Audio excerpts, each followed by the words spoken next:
Welcome to the Building Design Primetime Podcast, focused on providing valuable information for anyone looking to undertake a new build or extension project. We'll share our tips, tricks and stories from a building designer's perspective.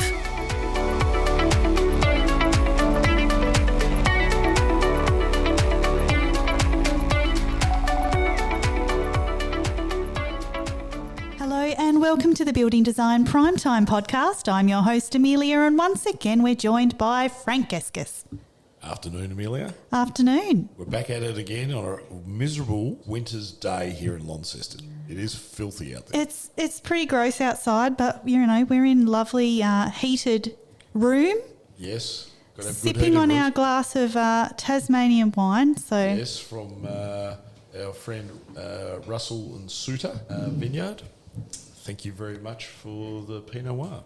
Yeah, so we might have a rotten day outside, but inside it's looking pretty chummy, really. Yep, it's pretty good. Pretty good. So, interesting that you spoke about it's nice and warm and toasty. We're going to talk about heating options. Yes, and we've got a lovely reverse cycle air conditioner in the room here. Yes, which is, as Tasmanians affectionately call, heat pumps. Yes.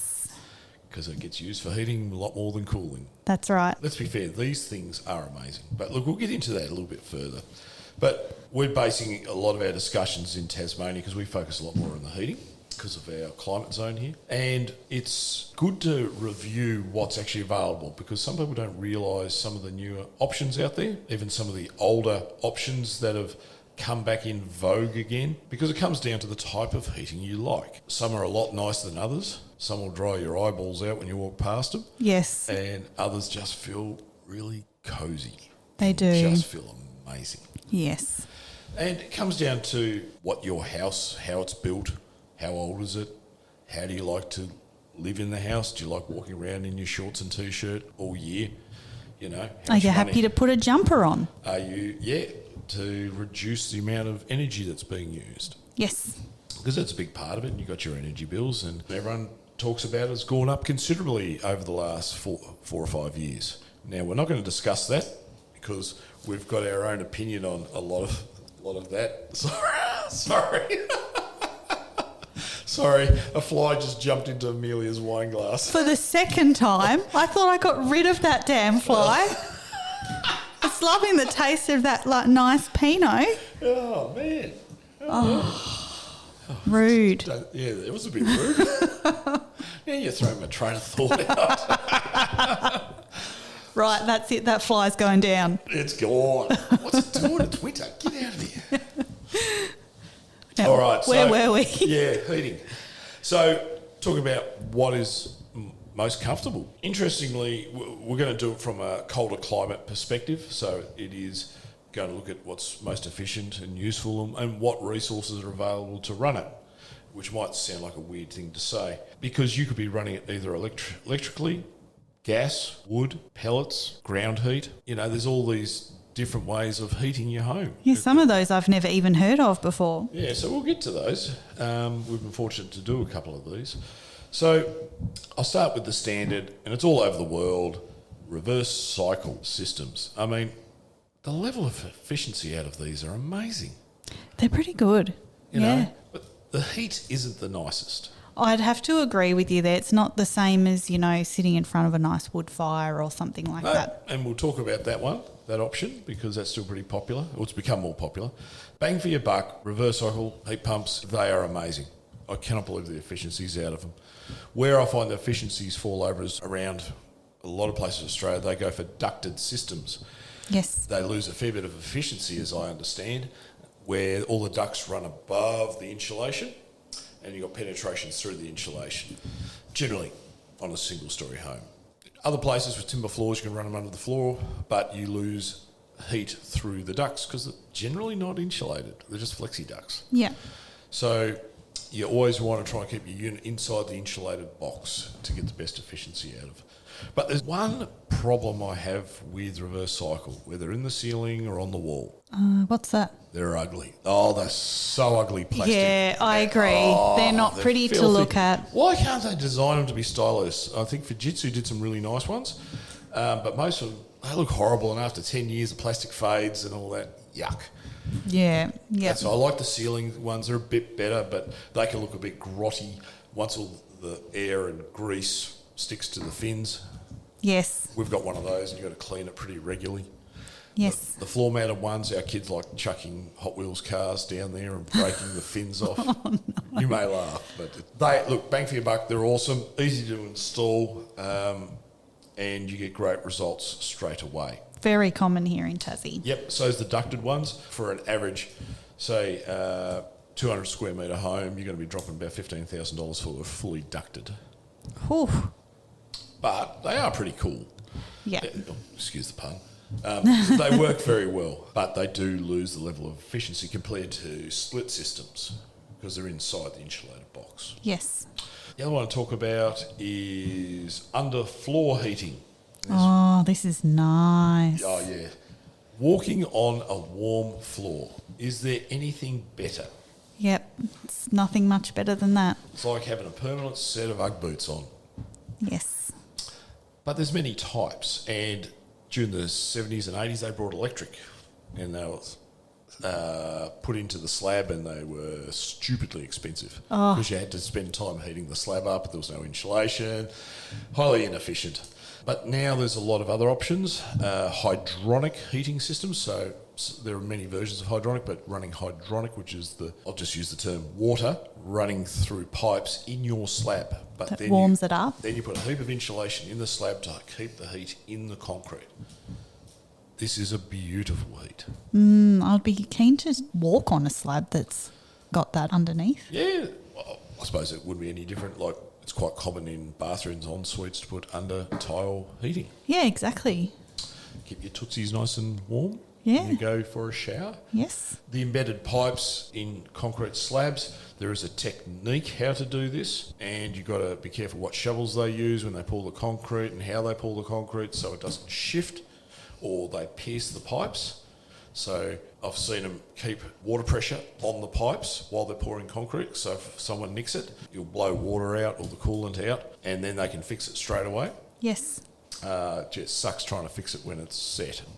Oh, it would. Yeah. That would be expensive to try and rectify. Yeah, we did a house up in Trevellyn, and they put us a fully suspended, hydronic, burnished concrete floor over the whole floor. Oh, wow. It was a thing of beauty, and it worked very well. The only problem was the actual hydronic systems. They were let down by a supplier and installer, and they had to get it all redone again, so it cost them a lot of money. So you've got to find reputable companies with lots and lots of experience to do this hydronic heating. And there's a couple of ways of running the hot water. Heat pump is one. Yes. Heat pump and geothermal. Mm-hmm. So we'll talk about geothermal a bit later. And wood boiler. So you're running a wood fire, boiling the water. So it burns all the time? Yeah. Oh. It's like a furnace. I've also seen it with the old school wood ovens, you know, those cast iron ovens they have in the kitchen. Yes. So they have a water back. They also do the hot water, plus they do hydronic as well. Yeah, right. Yep, and you can also have backup versions with using reverse cycle as well. So that is a beautiful heat. Also, hydronic is not just under the slab, even though we just mentioned under the slab. I'll just mention it can go into radiators. You would have seen that probably in old school buildings. You can still get that, and it's beautiful. So you have radiators everywhere with the water going through. So that is in the slab ones. Then you've got other types of heaters. So I'm going to go to wood heaters. Yes, another common one in Tassie. Yeah, and to be fair, if you're familiar with Tasmania, we're in Launceston. About 10 years, 15 years ago, we had a major smog problem, and it was derived from wood heaters, and they had a massive buyback, and it wasn't allowed to put wood heaters in. Yes. Because you used to have wood heaters that used to burn overnight, just smoulder and heaps of smoke. Now the new wood heaters, they don't burn overnight. They burn a lot hotter, and the smoke is greatly reduced. Yes. So very traditional, and I think all through Australia they're pretty popular, but in a lot of rural areas because there's easy access to timber, you know. Yeah. And we've got a couple of guys in our office where their husbands love wood cutting. Oh, yes. You know, and it's just what they like doing. And with the new wood heaters nowadays, they're very efficient, they work well. You got an old house, Open fireplace. Is there anything better than an open fireplace? And marshmallows. Fair point. And hot chocolate Yes. or whiskey. S'mores. Yeah. But I remember growing up with that, and it was just awesome. Oh, yeah. And as a kid, you always threw stuff in there, and that's one of the dumb stuff you can do with fire. But it's still a great way of doing it. Open fireplaces are pretty low efficiency. The new ones, much higher efficiencies because of the technology that goes into these wood heaters. Beautiful radiant heat, beautiful ambience. Yeah, maintenance is chimney cleaning, and keeping up your wood supply. Yeah, exactly. And making sure the birds don't get in. Yeah, that's a winner. Yeah. Yeah, you may not. Yeah, that is so true. But the flues, the way they're designed now, are much, much better. The other one of talking about burning is pellet heaters. A lot of people may not know about this, but you can buy compressed wood pellets, which is recycled sawdust or biomass, and it's then fed into the fire. These are really efficient. They're talking about 80 to 90% efficient. Wow, that's pretty high. Where you look at the normal wood heaters. Yes. And the variability of the timber, how green it is or how dry it is, because that has a big effect on its efficiency. You know, they're about 60, 70% apparently. But the pellet heaters are really, really efficient, and they have automatic feed systems, thermostatic controls, set and forget, and you just buy a bag of wood pellets and fill it up. It's like filling up your coffee machine. Easy peasy. Yeah, literally. But you're using recycled sawdust. How good is that? Yeah, that's really good. Very popular in Europe. I don't know why it's so slow in Tassie and Australia, why it hasn't been picked up, because I think it's a great way of recycling a product. We won't go into portable heaters, because that's a whole range of stuff. There's a lot to choose from there. Certainly. Another one is radiant heaters. So you've got these ones that look like mirrors, radiant. So they're a mirror in your bathroom, it could be a radiant heater. I've seen artwork put on them, in the family room, and they heat up parts of the room. Yeah, right. There was a run for a while where they ran radiant heatings up in your ceiling, and it went through the plaster. Yeah, not real efficient. Yeah, I can't imagine it would be. Yeah, it was a good try. What about the old heaters that have bricks in them? Oh, because they built up the mass. Yeah. And they used to run off-peak. They used to only run at off-peak heating when they had those discounts. Yes. I remember those, yeah. Very a lot old. of schools had them and stuff like that. And they held the heat in these bricks, and they just released like a thermal mass. Yes, and obviously weighed a ton. Yeah, really. Yep. I'm not sure if they're even available anymore. I don't know. I've been into a couple of older houses that have had them or had them removed. Yeah. But All the old oil heaters, like you've still got one. Yeah, I've still got an old oil heater, and I've got to say, it's actually quite efficient. Yeah. Yeah, it's good. It's a bit of a dirty because it's oil. True. It does have a certain smell when it ignites. Yeah. It's like the old Keros one. Yes. Yeah. So that's interesting style of heating, because a lot of workshops, sorry I'm digressing here, but a lot of workshops run diesel heaters. Yeah, right. And recycle oil heaters, which they use the oil out of engines. Oh, okay. So there's a couple of different ones there, because you've got caravans that run diesel heaters. Yes. So I don't know how efficient they are, and I don't know if you put them in your house. I can vouch for them being very efficient. I've stayed in my in-laws' caravan a few times, and they have a diesel heater, and you have to turn it off after a bit. It actually gets a bit too hot. Yeah, there you go. Might just not big space, is it? No, theirs is probably only 13-foot caravan, so only very small. You could do a few laps and you'd be warm. That's right, yep. There's also panel heaters on the walls, electric panel heaters. They were a rage for a while, but they're not overly efficient. They're not cheap to run either, I don't think. Yeah, that's right. And they're not pleasant on the walls either. Doesn't give you nice smooth lines. I mentioned the radiant panels. The geothermal. Oh, yes. This is an interesting one. Yeah, it is. Underground. Yeah, and there's different types of underground too. So they could be geothermal or geo-exchange, ground and water source heat pumps. So it's a heat pump that uses buried ground loops or water bodies, aquifers, as the heat source or heat sink. So extremely efficient, pairs perfectly with hydronic radiators or in slab or in screed underfloor heating. And it can also feed ducted fan coils.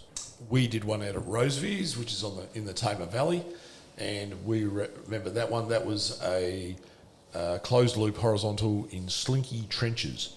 So they had trenches in the paddock, and that's what they used for their heat sink. That blows my mind. That's crazy. Yep. That you can get heating from under the ground. Yep. Well, for those that don't know, Launceston's got a beautiful regional museums here. It's called Inveresk, QV Mag Inveresk. Yes. That is all geothermal. Is it really? Yep. Yeah. Interesting. It was built a couple of decades ago. Yeah, because it's sitting on a swamp. Apparently, it was pretty good. Yeah. But if you look for a house, it could be one to look at. But it comes down to your investment too. So here's the reality check. It's got probably the highest efficiency, but the highest upfront cost due to drilling, trenching, everything you've got to put in. And there's a lot of works to make it silent as well. And it's available, but you need real specialists doing this stuff. And you're going to get a return on your investment. Yes. So I suppose that leads on to your actual investment, because you need to make decisions on this. Because a lot of homes, it's part of the build, they put in a reverse cycle. Yeah, and that's pretty, I guess, stock standard. If you go to get a project build done or something like that, most of them will have a reverse cycle. Either ducted or sealing. Yes. Sealing or wall sets. The ugly ones. That's right. And there's nothing wrong with those. Bang for your buck, they're very, very good. But you've got to choose the suitability. If you're doing a brand new house, that's where you look at hydronic, if you're keen on that. And we've done a number of those, and they were done by reverse cycle, providing the heating. I mentioned before the geothermal. We did that one as well up at Rosevears. Another type of hydronic we did many years ago was out Hillwood Way, which is, again, still in the Tamar Valley, beautiful place of the world, 50 plus acres. House had full hydronic heating and ran a big furnace in a separate room. Really? And he had so much wood around him, it was easy, and it was very efficient. I remember bumping into him many, many years ago. His biggest regret was selling that house because of the heating. Really? That's interesting that was his, priority out of a lot of things. Well, it was a bit unique. When he came to us to get the house designed, it was nothing out of this world. But he said, I want to have a go at this. Yep, did it, worked amazing, and his biggest regret was actually moving out and building something else was a piece of crap in comparison. And then during summer, he ran it in reverse. So then, not running the furnace, running the cold water through the slab. Interesting. Yeah, right. Because the slab will absorb heat. Because we did passive solar design on it as well. It absorbed heat into the slab a little bit more during the autumn and spring, and then you could just reverse the water through it. So that was interesting. So a wonderful heat, but there's a fair bit of expense. So there's multiple ways of doing it. There are quite a few renewable systems out there as well. They are very complex, and the problem is you need people to look after and service them. That's a good point. So if you can't have it serviceable, doesn't mean it's going to work. But if you stick with something reliable, anyone can fix a reverse cycle. So if you're heating something with a reverse cycle unit, it could be even your hot water cylinder, Yes. But just for your main heating, virtually anyone can fix it, and you can just replace the unit, put another one in. Problem is the gas and all that. And also you've got to consider how it's installed. If you're retrofitting, I know of a house that we did, and they retrofitted hydronic radiators all the way through, a lot of work, timber floors, but they end up putting a lot more insulation in it and made it a lot more efficient. Yeah, that makes sense. So it was a big renovation. So you've got to consider the suitability, the sustainability. I mean, how long would this system run without a problem? On average, what are you going to get between 15, maybe 20 years out of a reverse cycle? You would hope so. Yeah, so you've got to take that into account. Wood heaters, I don't know about the fireboxes nowadays, but they should be able to get 15 years out of 10 to 15. The pellet heaters, I'm not sure how long they last, but I would have thought 15, 20 years as well. Mm-hmm. So it's looking at these things and how easy it is to run. What type of heat do you like? If you had your way, I'd have floor heating every day of the week. Yeah, that is a nice heat. Yep, and then you've got to look at the efficiency of how many dollars it costs to run, but that may also be dictated by the thermal performance of your house. Yes. The windows, the walls, floors, ceiling. If it's leaky, loosey-goosey, you're going to spend a lot more money heating it. Yeah, that's very true. Yeah. So then you've got to think of your environmental impact as well. of how much power you're going to use, how much wood you're going to use, how much pellets you're going to use, or you're going geothermal, which is even crazier. What is your position on the impact you want to make on the earth? Exactly. And you also got to consider healthy options. The beauty with the underfloor with hydronic, it's just heating through the slab. There's no emissions, there's no nothing. Yes. Reverse cycle, you've got to clean out the filters all the time. That's right.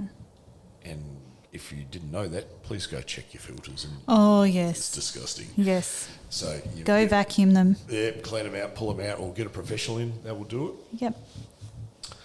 And that's part of your home maintenance. So when you're considering heating, you may want to consider, do I want to invest in more insulation or have put insulation in, depending on the age of the home? Do I want to replace my windows to get more thermal efficiency, to reduce the energy it's going to take to heat my house? Yeah, there's lots of approaches to heating, isn't there? It's not just putting in a new system. It's all the things in and around your house that affect it. Well, exactly. So for argument's sake, you've always had a wood heater and now want to put in a reverse cycle or whatever it may be. You might find may not have enough power, enough juice coming into the house, and you have to do an upgrades of your main, upgrades of your switchboard. That's not cheap. Ouch. But it may offset the cost. Yes, that's right. You've got to weigh it all up. Yeah, and that's like, don't take all this for granted. The other thing that will help, if you're going electric, that you go put solar panels on. Yeah, that's That can another help good option. Help offset Yes. the cost of running it. And your hot water service, Yes. because that's one of your other big areas where a lot of energy goes into. So solar panels are going to help, but they only have a finite life between, as I understand it, 20 to 25 years. Yes. And then start again. A lot of this stuff doesn't last very long, does it? No, that's right. Yes, which isn't really sustainable. Not really, no. You know, because we all talk about sustainability and all that, but I really, stuff's like some stuff I'm saying here is only lasts 15 years or 25 years. Well, I guess anything that's sort of mechanical. Or even heat. Yeah. Hot, cold. Look at a wood firebox. The amount of heat when they glow red. Yeah, there's know? a lot of heat that goes through that. And they're going to deteriorate over a period of time. So there's all these different ideas, and it's just doing the research. The way I'd look at it, what is the comfort level you want thermally? Because blokes and ladies and anyone else have all got different thermal comforts. Yes. So how do you want to live in there? Do you put an extra jumper on? Or shorts and T-shirts? Or if you've got young kids, keep it a little bit warmer. You've got babies, you want to keep it warmer. All this type of stuff. It depends on what part of your life. When you get older, you feel the cold a lot more. Yes. So then you need to design that well. But I still believe one great source of heat is the sun. It's the sun. It's free. Yeah. Especially if you're going through a new extension or a new build, you'd be silly not to take advantage of that. I'd be very, very surprised if there are any designers or architects out there that do not consider getting solar gain into their house. It's free. It's free. It's a no-brainer. And you can go, even in the most basic form, you're going to get free heat into the main living areas. You've got to get the living areas because it's where you live. Keep it nice and warm and toasty as a minimum, and then it doesn't take much to heat that up to the next level. Yes. So, I'm sorry, sometimes we've got a view that faces south and west. Yes. And in Tasmania, we've got beautiful Central Highlands, and you've got certain towns out near there, and you want to face south to look at the mountains. Yeah, that makes it really tough for a designer to try and get, passive solar gains. Yeah, it's really, really tough. But it's your freebie. Yeah. Yeah. And then I'm utterly amazed where, because I've done so many houses where we've done that and we've had comments come back, I can't believe how warm this is. That's great. Barely turn the heater on. Mm-hmm. The southern side of the house is always a challenge, and that's always going to be the case, but that's where you want to put your utility rooms. So we're getting to passive solar design principles here, and there's books and books and books and all this stuff. And simple principles can make all the difference to your house. And hopefully someone doesn't build next to you that overshadows and ruins it for you. Yeah, exactly. So that is the best heat you can get. 100%. Yeah. Are they the take-homes? Yep. Well, we might wrap it up there, folks. Thanks for listening to the Building Design Primetime Podcast. Catch us later.